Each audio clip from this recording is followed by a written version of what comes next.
পাকিস্তানি হঠাতে গুজরাটে অভিযান পুলিশের। আহমেদাবাদে অভিযানে আটক 600-র বেশি বাংলাদেশি অনুপ্রবেশকারী, প্রায় 150 পাকিস্তানিকে পাকড়াও, শিশুর সংখ্যা 200-রও বেশি।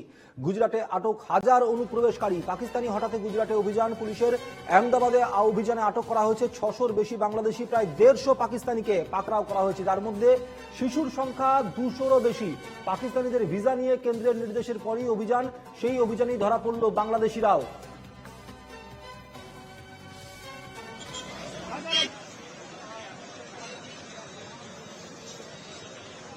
আমরা যেমনটা জানি যে কেন্দ্রীয় স্বরাষ্ট্রমন্ত্রী অমিত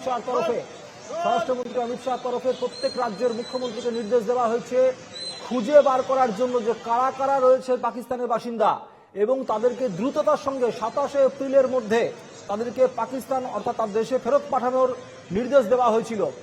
এবং এই পরিপ্রেক্ষিতে আমরা দেখেছিলাম যে এর আগেও যখন ঘটনা ঘটে, সন্ত্রাসবাদী হামলা যখন হয় নিরীহ পর্যটকদের ওপর কাশ্মীরে, সেই সময় ভারত সরকারের তরফ থেকে ঘোষণা করে দেওয়া হয়েছিল 24 ঘন্টার মধ্যে পাকিস্তানিদেরকে দেশ ছাড়ার। এই ঘোষণা করার পরও আলাদা করে প্রত্যেক রাজ্যের মুখ্যমন্ত্রীকে নির্দেশ দিয়েছিলেন অমিত শাহ। বলা হয়েছিল যে খুঁজে বার করুন এবং খুঁজে বার করে পাকিস্তানিদেরকে তাদের দেশে ফেরত পাঠানো। এই অবস্থায় শুরু হয়েছে সেই অভিযান গুজরাটেও। গুজরাট থেকে দেখছেন আপনারা, পাকিস্তানিদেরকে তো বার করাই হচ্ছে, পাশাপাশি বাংলাদেশিদেরকেও বার করা হচ্ছে।